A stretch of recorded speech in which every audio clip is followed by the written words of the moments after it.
hindi talaga sumasagot eh. Dito ko di-deliver sa OPMC. Ngayon yung pick up at yung drop off hindi sumasagot. Yung sa pick up naman guys, parang binlock pa ako, hindi makontak. Ang gagawin ko, papaiwan ko na lang dito. Wala, no choice, sira ang biyahe ko guys. Mga parang walang pakialam sa pinadeliver nila.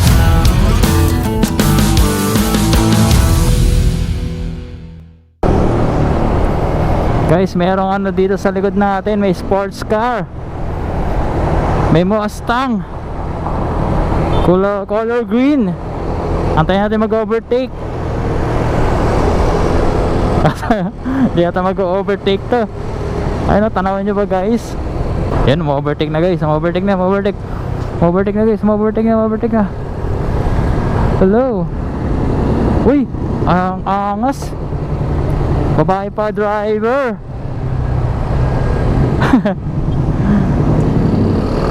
Mustang. Bihiraan tayo makakita ng mga ganyan eh. Kaya binidyo natin. Oh, malapit na ako dito sa aking pick up location. Tawagan ko nga muna yung pick up location natin. Ay, yung ano, yung pipick upan. Ay, bet busy. Isa pa. Bet ganun, busy. Yan, sumagot naman pala. Sabi ko, nasa Jabi na po ako. Okay po, labas na ako. Okay po.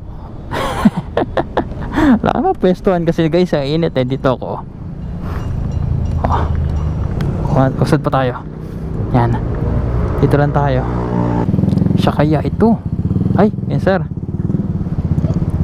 Okay. Kayo po nag-book sir? Opo. Bali, tama ba? Dadalhin sa San Jose del Monte, Tungko. Okay, sige.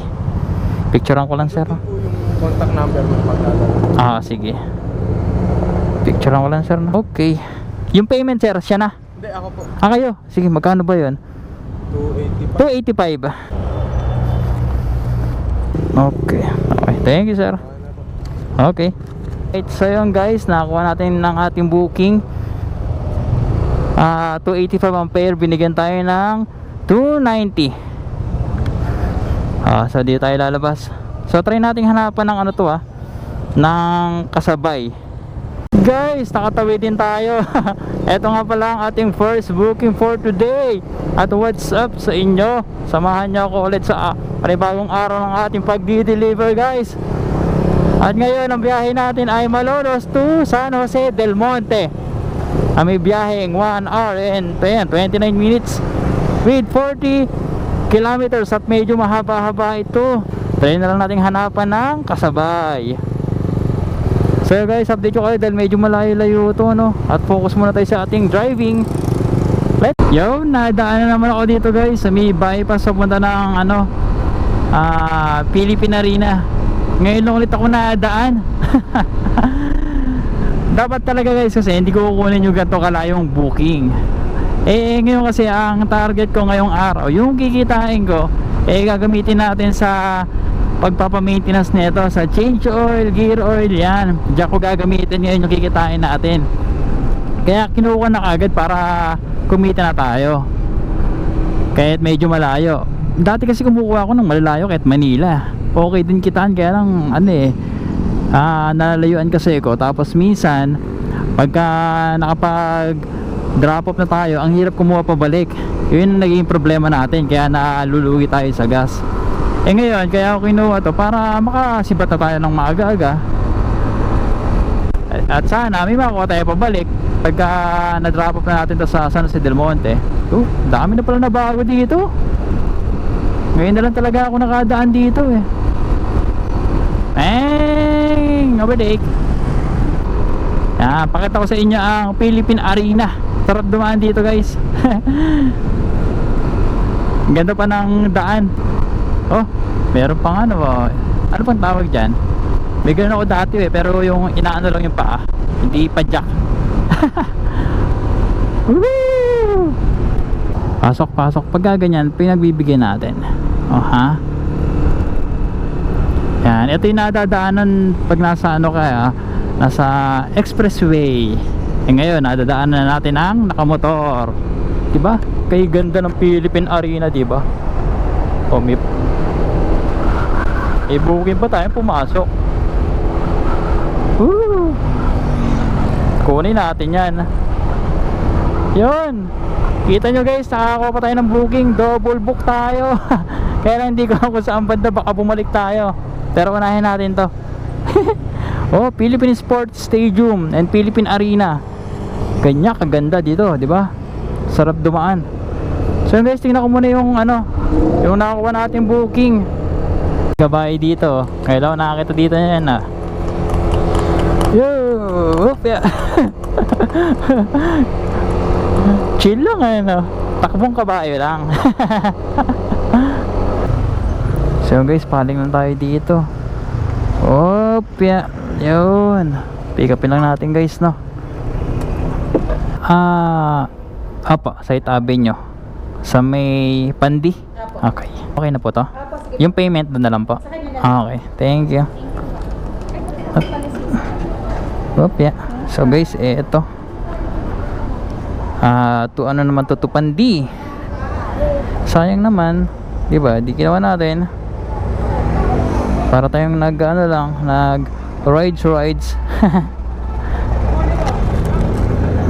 Di ba? Ganun lang. Tapos check natin location kung saan sa Pandi. Na tayo, hinahanap ko na lang yung on the right. Hinahanap ko na lang yung exact location. Eto, Site Avenue. Okay. Drop off na natin to guys. Magkano babayaran nito? Okay po.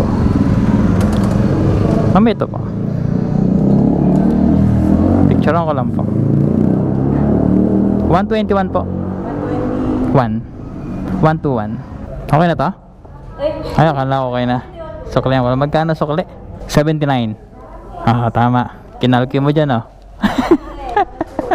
Kinalki mo dyan, ha? Wala ito. Sige, tip ko na lang piso.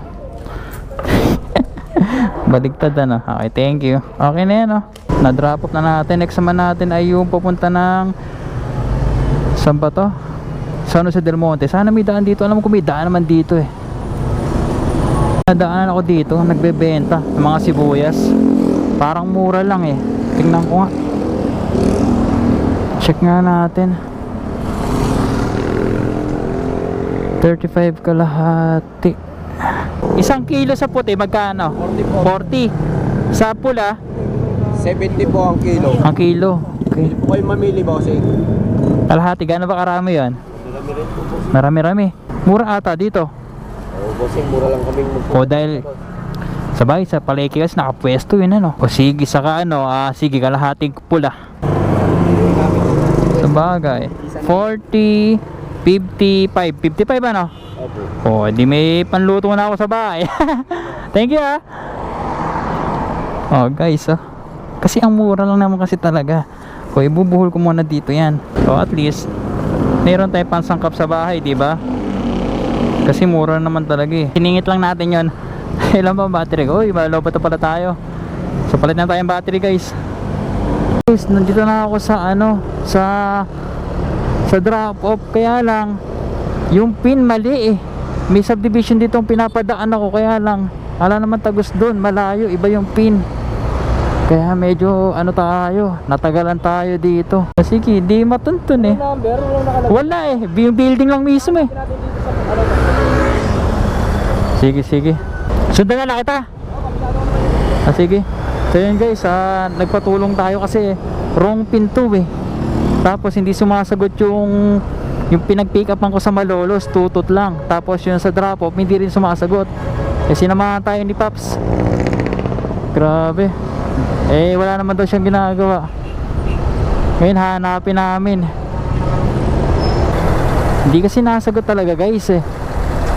Nakailang balik na ako. Nagtry akong dumaan pa rin sa isa subdivision ng kaso wala raw talaga doon. Ay nako. Bayad naman na to eh. Kaya mahirap pag di ko na na drop off to. Hindi ko kasi kabisado rin to. Buti si Paps andito, angkas siya, tinulungan tayo. Tingnan ko nga, eto yung documents na kasi ito eh. Governor Halili. Eto oh. Ayun, Quirino Highway na kasi yung Petron doon sa kabila. Hindi ko naman alam kung anong ano to. Anong, asan ba ang documents yan? Document si Owe. MC. Ayun o. Ayun. Sarado na yata, par. Kailan sarado. Tara. Tarong natin. Close eh. Para kaya yan. Hindi sila makontak eh. Try ko tawagan ulit tong ano, yung sa drop off. Wala, kahit sa akin hindi nag-ring to. Hindi nga ganun sa'yo? Sa akin nagri-ring naman, kaya lang bandang dulo, nagtututot. Oo, kakain lang ako dun sa tungkoy. Hinihintay ko lang itong mga to. Oo. Dumating eh. Birthday kasi ng kapatid ko. Oo. Eh baka hinahanap ka na rin, Paps. Hindi ba yan? Oh, sige, Paps, gano'n lang, baka nabala na kita. Hindi naman. Okay lang. Pagas kita. Diyan pa lang siya ano. Ha? Pagas kita. Hindi na. Sure ka? Ano pangalan mo? Ano? Edsel na lang. Edsel. Ayun, sige. At least natuntun ko. I-re-report ko na lang to. Oo, report mo. Oo. Nakabala pa kita. Ano, mang tanong lang. Ayun nga eh. Sige, Paps, pambayar. Thank you, thank you. Oo. Sige, baka magawi ulit ako dito eh. Birthday kasi nun eh. Oo. Sige, re-report ko na lang muna. Ay, thank you, thank you. Salamat, salamat. Ingat. So yun guys, shoutout kay Paps. Sarado na yung ano eh, pagdi-deliveran ko eh. Kaya ngayon, i-report ko na lang muna. Ay, nako. Update ko kayo guys kung anong mangyayari dito ah. Hindi talaga sumasagot eh. Dito ko di-deliver sa OPMC. Ngayon yung pick up at yung drop off, hindi sumasagot. Ang gagawin ko, papaiwan ko na lang dito. Wala, no choice, sira ang biyahe ko guys. May mga ganun palang customer talaga, parang walang pake. Pagkatapos maipa-deliver, wala na. Ma'am, okay lang, paiwan ko na lang. Eh, pipicturean ko na lang po, ma'am. Katunayan po na ano. Opo. Hindi, picture ako dito, picture ako dito para sure. Wala eh. Alangan naman iuwi ko sa bahay. Sige ma'am, thank you po. Tara po. Ala, ayun guys, mabait naman yun dito. Yung iba kasi nakikisuyo na paiwanan din dyan. Ang problema, wala kasing binilin sa atin. Naiinisan ko dun, yung nagpadala nito, ba't ayaw niya makipag-usap? Doon ako na baba trip. Pambihirang yan, may customer palang ganun. Nakakasira ng araw guys. Ay nako, wala. Bahala na siya.